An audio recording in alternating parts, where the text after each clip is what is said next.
Radhe Radhe friends. अचानक राजवीर के phone पर एक कॉल आता है। राजवीर अपना फोन उठाता है, उसके होठों पर हल्की सी मुस्कुराहट आ जाती है। स्क्रीन पर एक नाम फ्लैश होता है, बिग ब्रदर यानी बीबी। राजवीर फोन उठाकर बोला, बीबी। दूसरी तरफ से राजवीर को एक डाक आवाज सुनाई थी।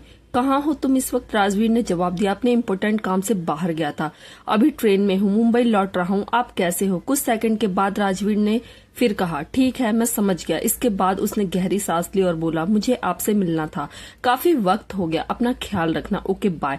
यह कहकर राजवीर ने कॉल कट कर दिया। उसके होठों पर एक बड़ी सी मुस्कान थी। तलपड़े ने कंफ्यूज होकर पूछा, सर मुझे एक बात समझ नहीं आती। राजवीर ने नजर उठाकर तलपड़े की तरफ देखा। तलपड़े ने फिर कहा, आपकी यह बिग ब्रदर मैंने आज तक देखा नहीं, हमेशा इनका कॉल आता है आपके पास, कभी तस्वीर भी नहीं देखी। कौन है? जहां तक मुझे पता है इस दुनिया में आपका कोई नहीं है, आप एक अनाथ हो। तलपड़े की बात सुनकर राजीव के एक्सप्रेशन थोड़े से डाउन हो जाते हैं। वह बाहर की तरफ देखने लगा। तेज रफ्तार से ट्रेन आगे बढ़ रही थी। राजवीर की आंखों में अजीब से इमोशन, दर्द सा उतर गया। वह धीरे से बोला, मैं अनाथ नहीं हूँ, I have my big brother, मेरे लिए बिग बी मेरी पूरी फैमिली है। तलपड़े को कुछ खास समझ नहीं आया। उसने कभी पूछा भी नहीं कि ये बीवी कौन है। उसके लिए राजवीर कुछ भी करने को तैयार है। तलपड़े वहां से चला जाता है और राजवीर आराम से अपनी सीट पर सो जाता है। थोड़ी ही देर में स्टेशन आने वाला था। अचानक राजवीर को कुछ महसूस होता है। उसने अपना सिर पकड़ लिया और तेज आवाज में चिल्लाने लगा, आह। उसके सर में जबरदस्त दर्द होने लगा। वह सीट के नीचे गिर गया और जोर जोर से तड़पने लगा। उसकी नसें उसकी बॉडी से उभरने लगती है। उसकी काली आंखें अब हरी आंखों में बदलने लगती हैं। उसकी नसें और गर्दन हल्का सा बदलाव दिखने लगता है। कुछ ही पलों में वह बेहोश हो गया। कुछ देर बाद ट्रेन स्टेशन पर रुकती है। तलपड़े राजवीर की सीट के पास आता है उसे लेने के लिए, पर वहां राजवीर नहीं था। तलपड़े बोला, ये सर अब कहाँ चले गए? तभी बाथरूम का दरवाजा खुलता है। तलपड़े दरवाजे की तरफ देखता है। उसकी आंखें बड़ी हो जाती है। सामने खड़ा इंसान जीन्स टी शर्ट और ऊपर लेदर की जैकेट, गले में चैन और हाथ में जलती हुई सिगरेट लिए था। ये तो राजवीर नहीं है, वो इस वक्त बिजनेस सूट में नहीं है। सामने खड़ा इंसान कोई और ही था। यह आरजे था, राजवीर का दूसरा रूप। राजवीर को मल्टीपल पर्सनैलिटी डिसऑर्डर की बीमारी थी, जिसमें राजवीर एक हकीकत था और आरजे उसके दिमाग में छपी हुई दूसरी खतरनाक पर्सनैलिटी, जो आजकल कुछ ज्यादा ही बाहर आने लगा है। आरजे तिरछी मुस्कान के साथ बोला, कैसे हो तलपड़े? तलपड़े ने अपना सलाइवा गटकार हकलाते हुए कहा, आरजे। आरजे तिरछा मुस्कुराया और ट्रेन से बाहर छलांग लगा दी।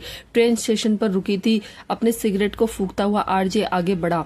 तलपड़े तुरंत उसके पीछे पीछे चलता हुआ बोला, तुम ऐसे अचानक क्यों आ गए? आरजे ने कड़क नजरों से तलपड़े की तरफ देखा और कहा, क्यों? मुझे आने के लिए किसी के बाप की परमिशन चाहिए क्या?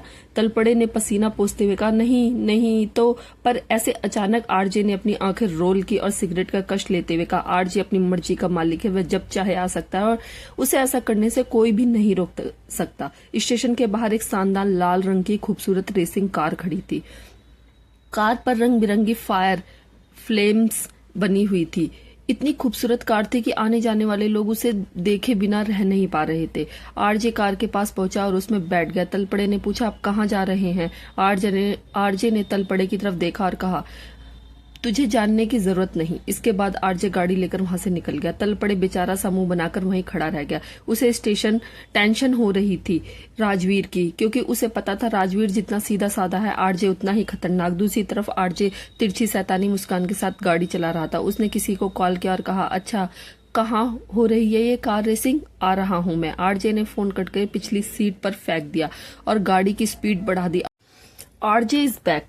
मुंबई का ब्लैक रिंग, मुंबई के एक दूर दराज इलाके में जहां ना कानून की पहुंच थी न डर का नाम, ब्लैक रिंग नाम का मैदान बसता था। एक कच्चा और अस्थिर ट्रैक जो पत्थरों, मिट्टी और घास के बीच बना था। आज रात अवैध कार रेसिंग का गवाह बनने वाला था। यह जगह हर कोने से खतरे से बू दे रही थी, लेकिन यही इसका आकर्षण था। रात का अंधेरा और चारों ओर खड़ी गाड़ियों की हेडलाइट से तेज रोशनी ने मैदान को घेर रखा था।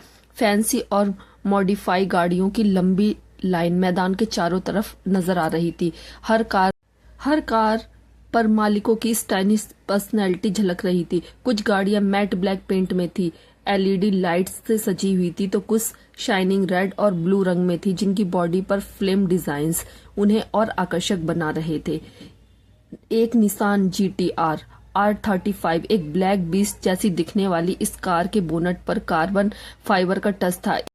इसके मालिक जो काले चमड़े की जैकेट और ब्लैक शेड्स पहने हुए थे गाड़ी के पास खड़े बेहद कॉन्फिडेंस लग रहे थे। दूसरी लैम्बोर्गिनी हुरिकेन शाइनिंग ये येलो कलर की कार थी जो सस्पेंस और एरोडाइनमिक बॉडी के साथ रेस के लिए परफेक्ट लग रही थी। इसका मालिक एक muscular body, white T shirt और ब्लू जींस में नजर आ रहा था। Third Ford Mustang Shelby GT 500 matte red finish के साथ शेड्यूल एक्सहॉट वाली ये कार मैदान में गूंजती हुई आवाज के साथ खड़ी थी। इसका मालिक जिसकी दाढ़ी बड़ी हुई थी और जिसने हुडी पहनी हुई थी रहस्यमय और खतरनाक दिख रहा था। 4 RJ की कार MC लैंड P1 एक इलेक्ट्रॉनिक ऑरेंज कलर की सुपर कार जिस पर ब्लैक फ्लेमेंस बनी हुई थी, जिसके रियर विंग्स हाई स्पीड के लिए खास तौर पर डिजाइन किए गए थे। कार के इंजन से निकली हल्की गुर्राहट मैदान की हवा को और भी भारी बना रहे थे। RJ अपने गहरे हरे रंग की आंखों और कूल एक्सप्रेशन के साथ कार के पास खड़ा था।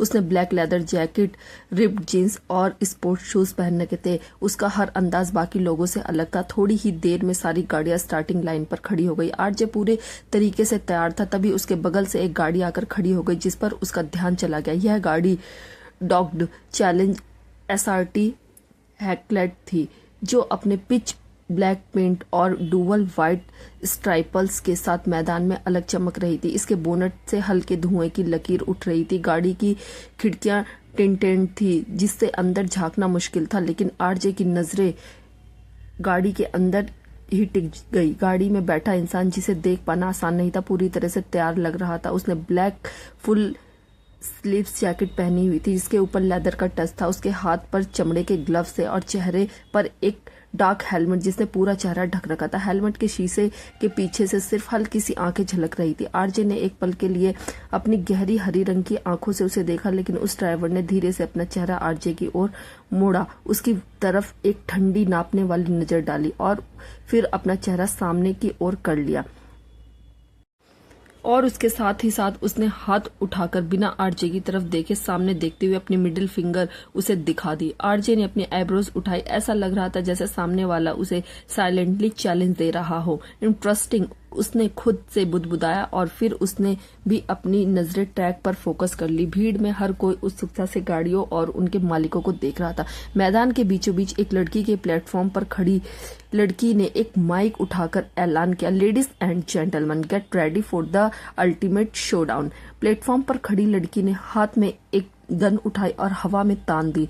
हर ड्राइवर ने गाड़ी का गियर सेट किया और मैदान एकदम खामोश हो गया। बैंग, गन फायर की आवाज के साथ ही गाड़ियां अपने अपने ट्रैक पर बिजली की तरह दौड़ पड़ी।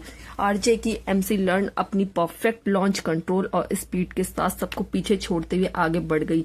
सब गाड़ियां दौड़ रही थी। इंजन की गूंज, जलती हुई रबर की गंध और चारों तरफ उड़ती हुई धूल ने मैदान को रोमांच से भर दिया था। RJ की MC लर्न P1 अपनी स्पीड और परफेक्ट लॉन्च के साथ पहले ही लीड में आ गई थी, लेकिन RJ का ध्यान अपनी कार से ज्यादा उस डॉग चैलेंजर पर था जो उसकी बराबरी करने की कोशिश कर रही थी। RJ ने रिव्यू मिरर में देखा। चैलेंजर ने अचानक स्पीड पकड़ ली थी और अब उसके करीब आ रही थी। इम्प्रेसिव, RJ ने अपने आप को कहा। अपनी गाड़ी का गियर बदलते हुए कुछ ही सेकंड में चैलेंजर उसके ठीक बगल में थी।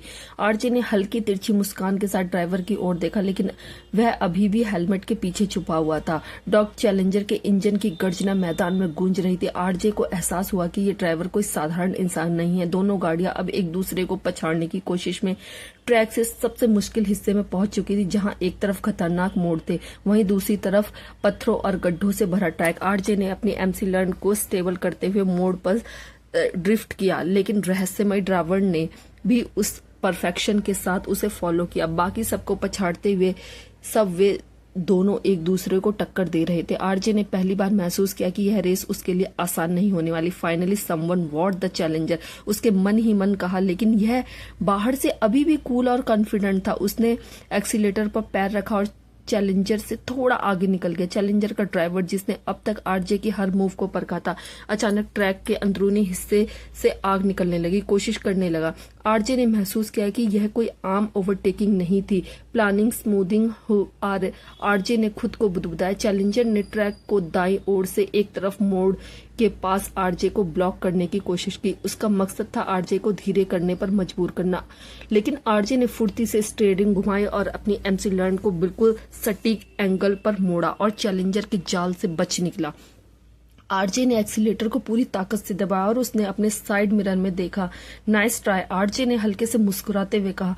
लेकिन यह मुकाबला यहीं खत्म नहीं था। चैलेंजर ने ड्राइवर ने फिर से अपनी स्पीड बढ़ाई और आरजे को ओवरटेक करने की कोशिश की। आरजे को इसका अंदाजा पहले ही हो चुका था। उसने अपनी गाड़ी को ट्रैक से बाहरी हिस्से में ले जाकर एक बार फिर से चैलेंजर को पीछे छोड़ दिया। दोनों गाड़ियां अब ट्रैक पर सीधे हिस्से पर थी, जहां स्पीड और स्टैमिना का खेल था। आरजे का ध्यान पूरी तरह से अपनी गाड़ी और चैलेंजर के बीच चल रही इस जबरदस्त की टक्कर पर था। Let's see what you we really got. RJ ने अपनी एमसी लर्न को और तेज करते हुए सोचा। रेस अपने चरम पर थी।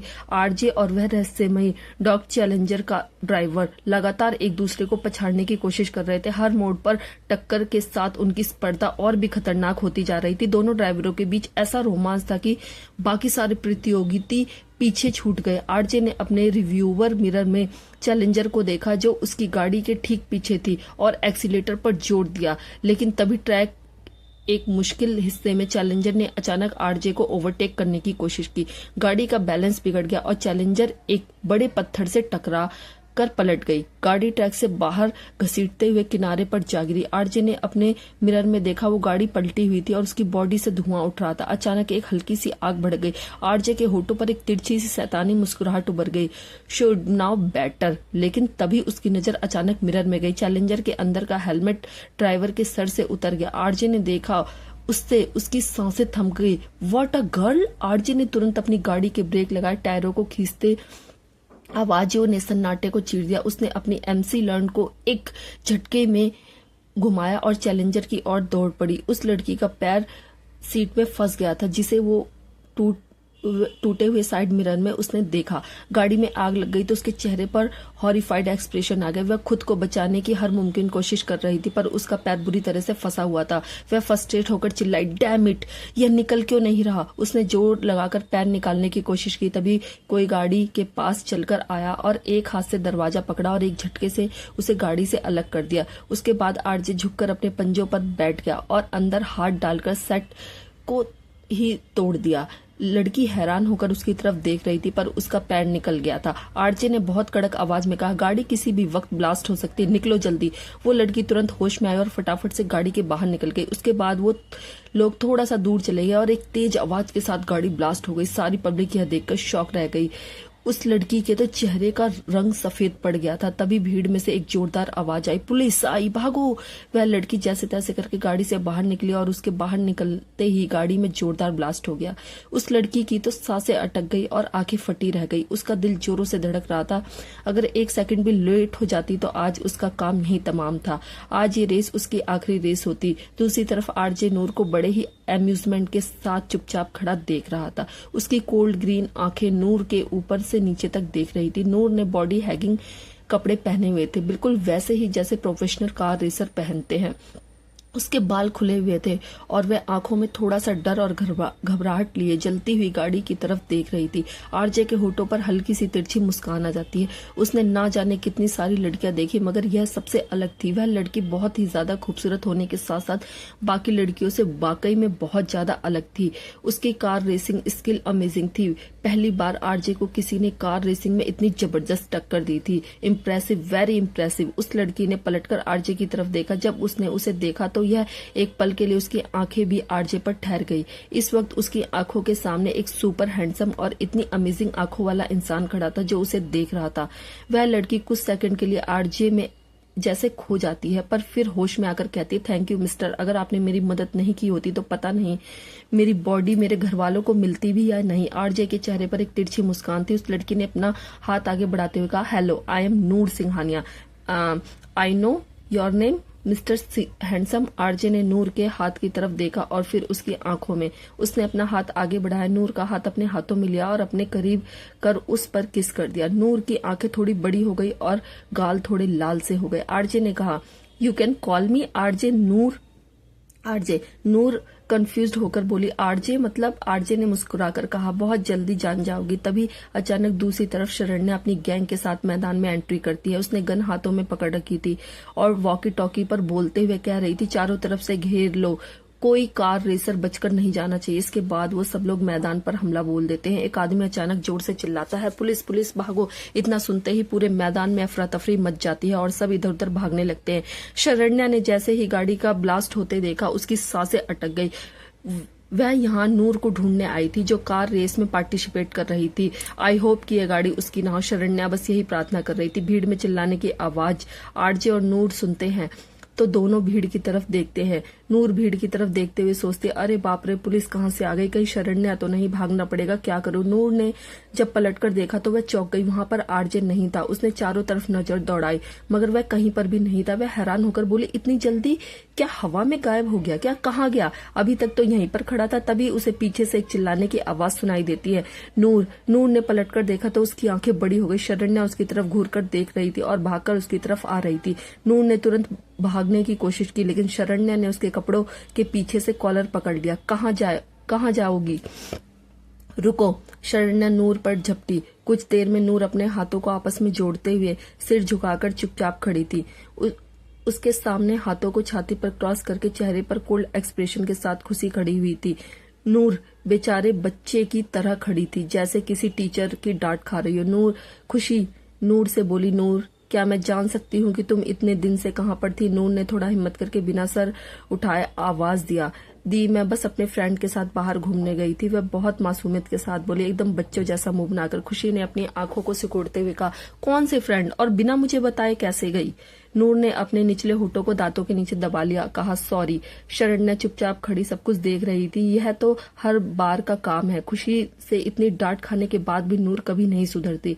जब उसका मन करता है वह घर से भाग जाती है। खुशी नूर से बोली, नूर अब तुम कोई छोटी बच्ची नहीं हो, बड़ी हो गई हो, बी रेस्पॉन्सिबल। नूर ने हाँ में सर हिलाया। जी सॉरी दी। नूर मुंह बनाकर अपने कमरे में आई और आते ही बिस्तर पर बेजान होकर गिर गई। तकिया उठाकर उसने उसमें अपना चेहरा छुपा लिया। तभी शरण्या भी उसके साथ कमरे में आ गई और आराम से बिस्तर पर बैठे हुए बोली, एक बार फिर से प्रॉमिस कर दिया खुशी दी को।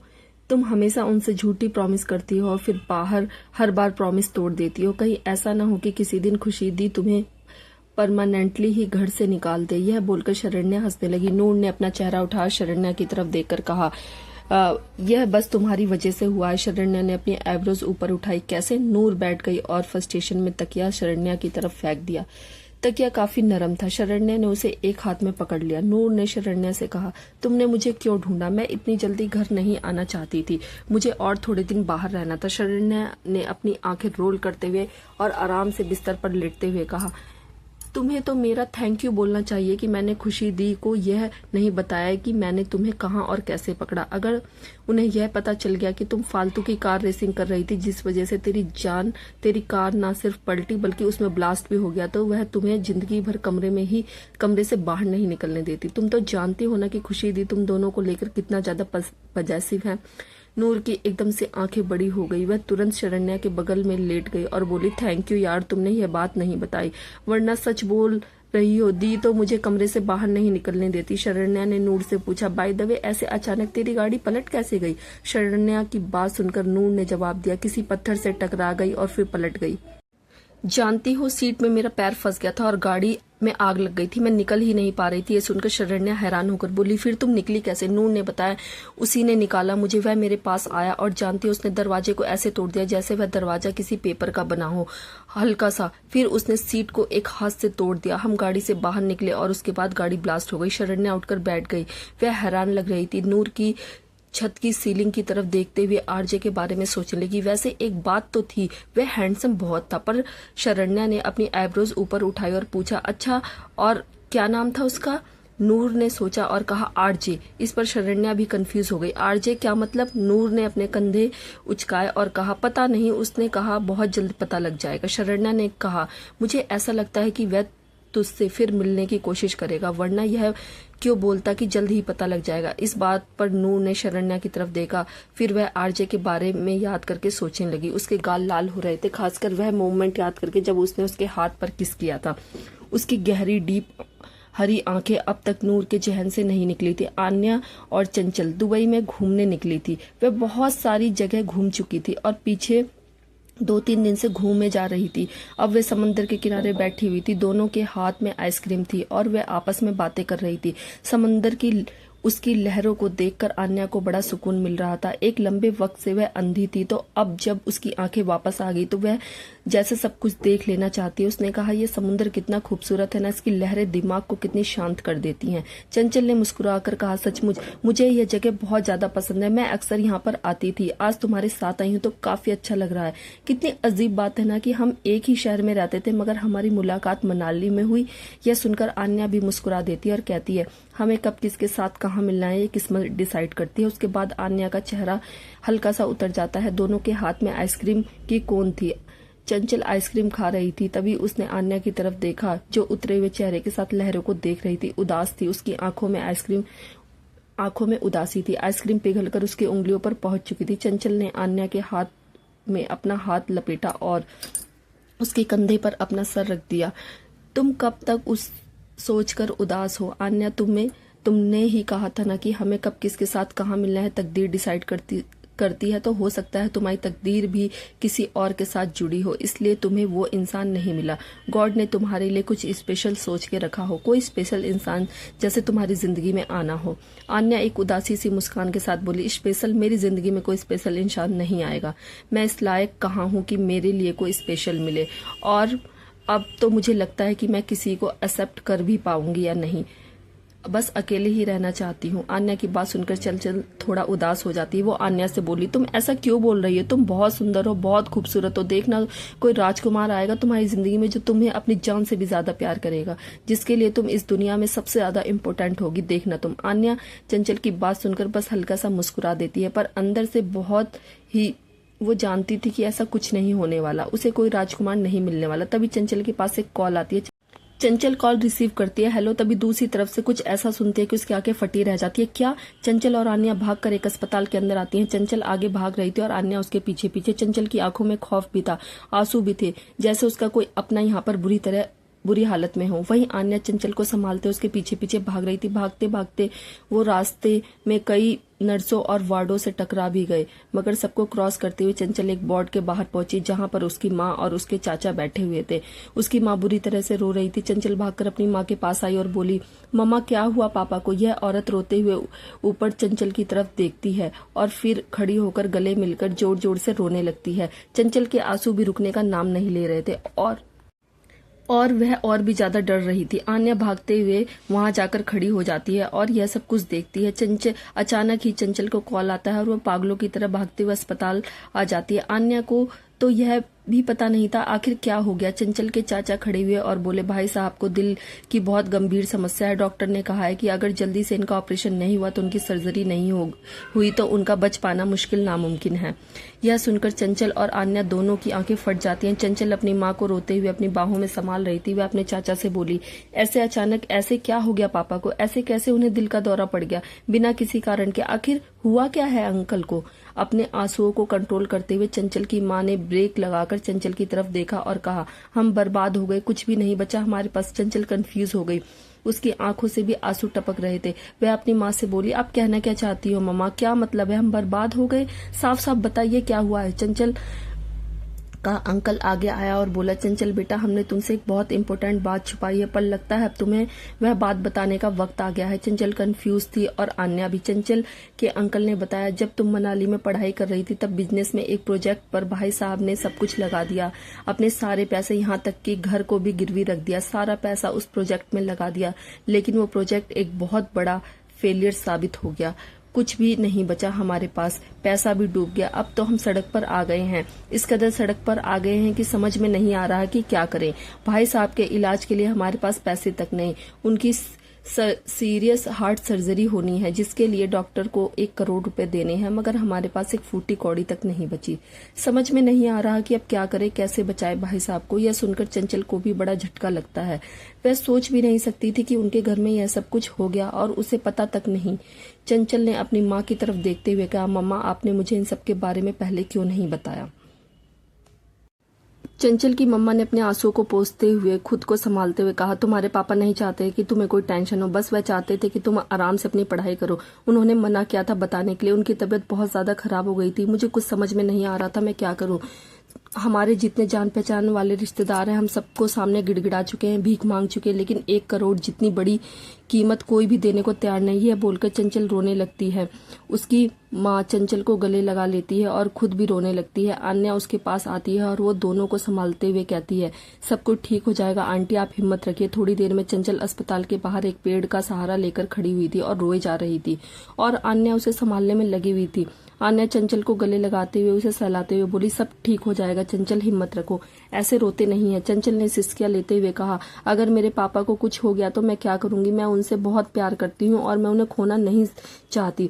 चंचल को ऐसे रोता हुआ देखकर आन्या की आंखों से भी आंसू टपक रहे थे। उसने चंचल से कहा, हम कोई ना कोई तरीका जरूर ढूंढ लेंगे अंकल के इलाज के लिए, कहीं ना कहीं से पैसे का जरूर अरेंजमेंट हो जाएगा, तुम चिंता मत करो। चंचल अब भी रो रही थी। वह रोते हुए बोली, लेकिन कहाँ से करेंगे इतनी बड़ी कीमत का इंतजाम? मुझे कुछ भी समझ नहीं आ रहा। अगर पापा को कुछ भी हो गया तो मैं जिंदा नहीं बचूंगी उनके बिना। मुझे कुछ समझ में नहीं आ रहा आन्या, मैं क्या करूं? चंचल रो रही थी। उसे संभालते हुए आन्या गहरी सोच में डूब जाती हुई अपनी दोस्त की मदद करना चाहती थी। चंचल के लिए तो वह बहुत कुछ कर सकती थी। आखिर चंचल ने उसकी दोस्त होते हुए भी उसकी बहन से ज्यादा उसका साथ दिया था। वह बहन की तरह उसे संभाला। अगर वह ना होती तो पता नहीं उसका क्या ही होता। मनाली में भी और यहाँ पर भी अपनी बेस्ट फ्रेंड को वह इस तरह से टूटा हुआ नहीं देख सकती थी। पर वह क्या कर सकती थी? 1 करोड़ बहुत बड़ी रकम है, कहाँ से लेकर आएगी वह इतने पैसे? क्या उसके पास उसे वापस अपने घर लौट जाना चाहिए? क्या उसे अपने घर वालों के सामने पैसों की भीख मांगनी चाहिए?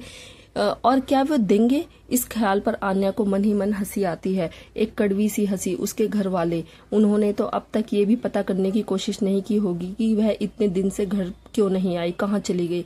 जिनको उसके जीने मरने से कोई फर्क नहीं पड़ता, वो उसे 1 करोड़ जैसी बड़ी कीमत क्यों देंगे? बिल्कुल नहीं देंगे। तो फिर वह क्या करे?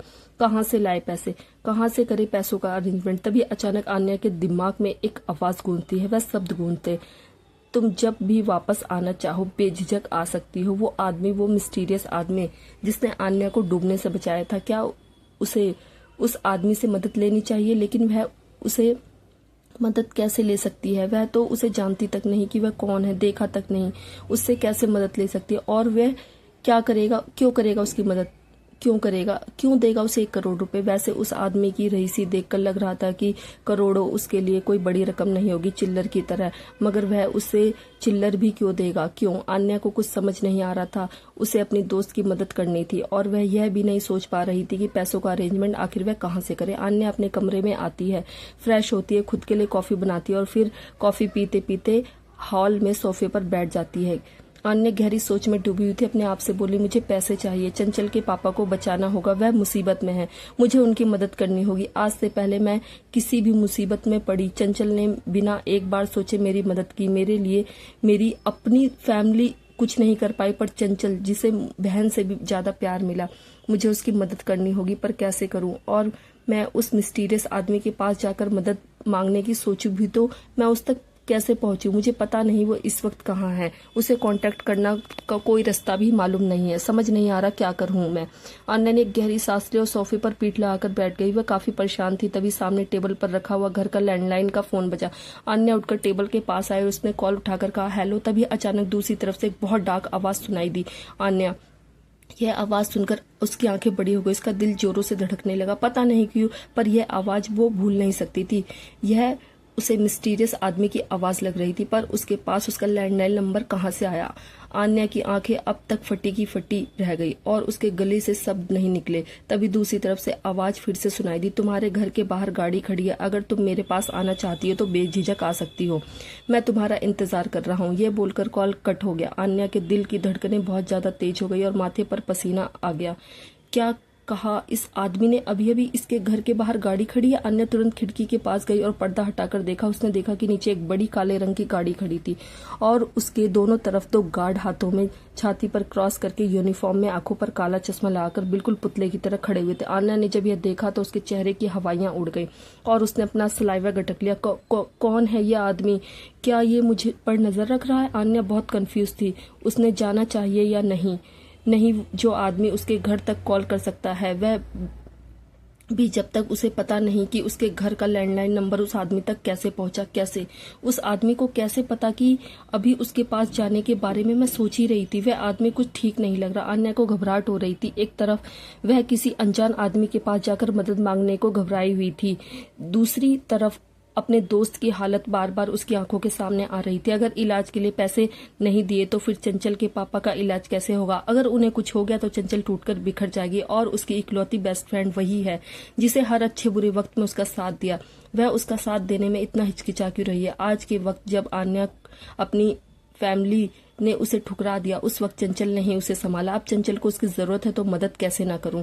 आन्या इधर उधर चक्कर काट रही थी। काफी देर तक सोचती है कि उसे क्या करना चाहिए क्या नहीं। तभी उसके पास एक कॉल आती है। आन्या फोन उठाकर देखती है तो चंचल उसे कॉल कर रही थी। आन्या ने एक गहरी सांस लेकर थोड़ा हिम्मत करके चंचल का कॉल उठाया और कहा, हाँ चंचल। थोड़ी देर में दोनों फुटपाथ की एक शॉप पर बैठे हुए थे। फिर कोई आदमी वहां पर खाना रखकर जाता है टेबल पर। आन्या चंचल को अपने हाथों से खाना खिलाने लगती है। चंचल जो कि लगातार रो रही थी वह मना कर रही थी। आन्या एक गहरी सांस लेकर थोड़ी नरम आवाज में बोली, भूखा रहने से क्या सब ठीक हो जाएगा? चंचल थोड़ा सा खा ले, तुम्हें कुछ नहीं खाया, लगातार रोई जा रही हो, ऐसे तुम्हारी तबीयत खराब हो जाएगी। चंचल ने कहा, मेरे पापा की जान हर पल खतरे से में बढ़ रही है, जानकर मैं चैन से खाना कैसे खा सकती हूँ? आन्या तुम ही बताओ, मैंने अपने आप को जिंदगी में इतना मजबूत लाचार कभी महसूस नहीं किया। जब पापा थे किसी भी चीज की कोई चिंता नहीं थी, वह सब कुछ संभाल लेते थे। वह अक्सर कहते थे कि वह बेटा और बेटी में फर्क नहीं करते, पर मुझे ऐसा लगता है कि आज अगर मेरी जगह मेरा भाई होता तो वह जरूर कुछ न कुछ कर पाता। पापा के इलाज के लिए पैसे इकट्ठे करने के लिए मैं तो वह भी नहीं कर पा रही हूँ। आज मुझे अपने लड़की होने पर इतना दुख हो रहा है। काश पापा को मेरी जगह कोई लड़का हो गया होता, कम से कम आज वह मम्मा को संभाल पाता। यहाँ मैं खुद को ही नहीं संभाल पा रही हूँ, उन्हें कैसे संभालूं, कुछ समझ में नहीं आ रहा। यह बोलकर चंचल अपने चेहरे को अपने हाथों में छुपा लेती है और रोने लगती है। उसकी बातें सुनकर आन्या का दिल भी टूटने लगता है। वह चंचल को करीब करके अपने गले से गला लगाती है और उसे शांत करते हुए कहती है, सब ठीक हो जाएगा चंचल, भगवान पर भरोसा रखो, सब ठीक हो जाएगा। थोड़ी देर चंचल के पास बैठने के बाद आन्या चंचल को उसके घर छोड़ देती है और फिर अपने घर की तरफ आती है। वह पैदल चलकर आ रही थी, ख्यालों में खोई हुई थी। चंचल की बातें अब तक उसके दिमाग में गूंज रही थी। उसे समझ में नहीं आ रहा था कि वह क्या करे, क्या करूं मैं, मुझे क्या करना चाहिए? मुझे उस आदमी के पास चला जाना चाहिए, मुझे पैसों की बहुत ज्यादा जरूरत है। मैं चंचल को इस तरह से बिखरते हुए नहीं देख सकती। उसने मेरी बहुत मदद की है, वह नहीं होती तो शायद आज मैं जिंदा नहीं होती। जो होगा देखा जाएगा, पर मुझे उसकी मदद करनी है, मैं जाऊंगी। वह आदमी के घर के बाहर पहुंचती है तो देखती है कि वह गाड़ी अब तक वहीं खड़ी थी। वह गार्ड्स अब तक उसी पोजीशन में खड़े हुए थे। उन्हें देखकर आन्या ने हैरान होकर सोचा, ये लोग अभी तक यहीं पर हैं। आन्या कुछ सेकंड तक अपनी जगह पर खड़ी हुई उन्हें हैरानी और कंफ्यूजन से देखती रही। फिर उसने आंखें बंद करके गहरी सांस ली, जैसे अपने अंदर की हिम्मत इकट्ठा किया और फिर अपनी मुट्ठियों को जोर से कसते हुए आंखों को धीरे से खोली और उन गार्ड्स के पास जाकर खड़ी हो गई। आन्या ने उनसे कहा, मुझे अपने साथ ले चलो। आन्या की बात सुनकर गार्ड्स ने तुरंत रिएक्ट किया और एक ने आन्या के आगे आकर कहा, मैडम आपकी आंखों पर पट्टी बांधनी होगी। आन्या कंफ्यूज थी। वह उन लोगों से बोली, मुझे वहां ले जाने के लिए तुम्हें मेरी आंखों पर पट्टी बांधने की क्या ही जरूरत है? किस चीज का डर है? गार्ड ने स्ट्रेट आवाज में कहा, आई एम सॉरी मैडम, पर बॉस का ऑर्डर है, आपकी आंखों पर पट्टी बांधनी होगी। आन्या थोड़ा इरिटेट हो गई, पर उसने एक गहरी सांस ली। उसने अपने गुस्से पर कंट्रोल किया। उसे इस वक्त मदद की जरूरत थी। वह कुछ भी इस तरह से रिएक्ट नहीं कर सकती थी कि उसकी आखिरी उम्मीद भी चली जाए। आन्या ने सर हिलाया और कहा, ठीक है, बांधो जल्दी। गार्ड ने तुरंत एक मखमल की पट्टी निकाली और आन्या की आंखों पर अच्छे से बांध दी। उसके बाद आन्या को गाड़ी में बिठाया गया। आन्या कुछ समझ नहीं पा रही थी, मगर क्योंकि वह एक लंबे वक्त से अंधेरे से परिचित थी तो इस अंधेरे से उसकी अच्छी जान पहचान थी। उसे ज्यादा प्रॉब्लम बिल्कुल भी नहीं हुई। वह चुपचाप गाड़ी में बैक सीट पर बैठ गई और काफी देर तक गाड़ी एक सफर पर चलती रही। जल्द ही आन्या को महसूस हुआ कि गाड़ी किसी विला में एंट्री कर गई है। शायद वह लोग वहां पहुंच गए थे। आन्या के दिल की धड़कन अजीब तरीके से तेज हो गई। उसे घबराहट हो रही थी। उसने अपनी ड्रेस को अपनी मुट्ठी में कस के पकड़ लिया। दिल की धड़कनें और तेज हो रही थी। अब फाइनली वह फिर से उस आदमी से टकराई। वह मिस्टीरियस आदमी, पता नहीं कौन है वो और उसके पीछे इतने अजीब तरीके से क्यों पड़ा है, क्या चाहता है। जल्दी ही आन्या को गाड़ी से बाहर निकाला जाता है और उसे बंगले के अंदर ले जाया जाता है और फिर उसकी आंखों के ऊपर पड़ी हुई पट्टी हटा दी जाती है। अन्या देखती है कि वह एक बहुत बड़े बंगले के अंदर खड़ी है। यह वही राजमहल जैसा दिखने वाला बंगला था। अन्या एक बार फिर से नजर उठाकर पूरे बंगले को देखती है। बंगला बहुत बड़ा और शानदार था। कोई इसे इतनी बार देखे उतनी बार उसका मन ना भरे, फिर उसे देखने का मन करे। उसके बाद एक गार्ड अन्या से बोला, मैडम आप प्लीज मेरे साथ चलिए, बॉस आपका इंतजार कर रहे हैं। अन्या ने सिर हिलाया और उस गार्ड के पीछे पीछे चल दी। वह गार्ड सीढ़ियों से होता हुआ उसे ऊपर की तरफ ले गया और एक बड़े से आलीशान कमरे के बाहर उसे खड़ा कर दिया। उसके बाद वह बगल में हाथ बांधकर खड़ा हो गया। इसके आगे उन लोगों को जाने की इजाजत नहीं थी। अब आगे आन्या को ही जाना था। आन्या ने हिम्मत जुटाकर कमरे की तरफ देखा। आखिरी बार वह इस कमरे से बाहर निकली थी यह सोचकर कि अब वह जिंदगी में कभी भी इस मिस्टीरियस आदमी से नहीं मिलना चाहती। यह बोलकर गई थी कि वह कभी वापस नहीं आएगी यहाँ पर। उसे क्या पता था कि उसे इतनी जल्दी वापस लौटकर आना पड़ेगा। आन्या ने कमरे का हैंडल पकड़कर उसे खोल दिया। एक बार फिर से उसका स्वागत करता है घोर अंधेरा। वह अंधेरा जिसमें एक हाथ को दूसरे हाथ तक दिखाई नहीं देते, इतना घनघोर अंधेरा। आन्या जैसे तैसे हिम्मत करके आगे बढ़ती है। उसके अंदर आते ही दरवाजा अपने आप बंद हो जाता है। जब दरवाजा बंद होने की आवाज सुनाई देती है तो उसकी धड़कनें और ज्यादा तेज हो जाती हैं। घबराहट होने लगती है, माथे पर पसीना सा आने लगता है। वह बोलने की कोशिश करती है मगर उसके गले से जैसे शब्द ही नहीं निकले।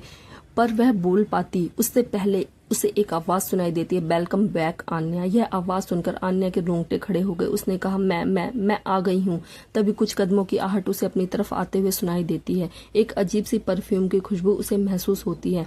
वह जो भी कोई है उसके पास आ रहा था, उसके करीब आ रहा था। आन्या ने अपना गला निकला और चुपचाप अपनी जगह पर खड़ी रही। वह आदमी सीधा उसके बिल्कुल सामने आ गया और फिर उससे कहा, मुझे पता था कि तुम लौट कर जरूर आओगी आन्या। आन्या ने अपनी भौं को सिकोड़ते हुए कहा, उसने कैसे जवाब दिया, क्योंकि तुम्हारी किस्मत मेरे साथ जुड़ी हुई है। आन्या कंफ्यूज हो गई, कौन हो तुम और तुम्हें कैसे पता कि मैं तुम्हारे पास आने का सोच रही थी? तुम्हें मेरे घर के लैंडलाइन का नंबर कैसे पता? इस बात पर वह हल्का सा मुस्कुराया और कहा, मैं तुम्हारे बारे में तुमसे भी ज्यादा जानता हूँ। मैं जानता हूँ कि तुम यहाँ इसलिए आई हो क्योंकि तुम्हें अपनी दोस्त की मदद करनी है। उसके लिए तुम्हें 1 करोड़ रुपए चाहिए, पर मैं वह देने के लिए तैयार हूँ। एक नहीं, जितने चाहो उतने करोड़ तुम्हें देने के लिए तैयार हो। बस मेरी एक शर्त है। आन्या कंफ्यूज होकर कहती है, कैसी शर्त? तब उस आदमी के अगले शब्द ने आन्या के जैसे होश उड़ा दिए, मैरिंग मी।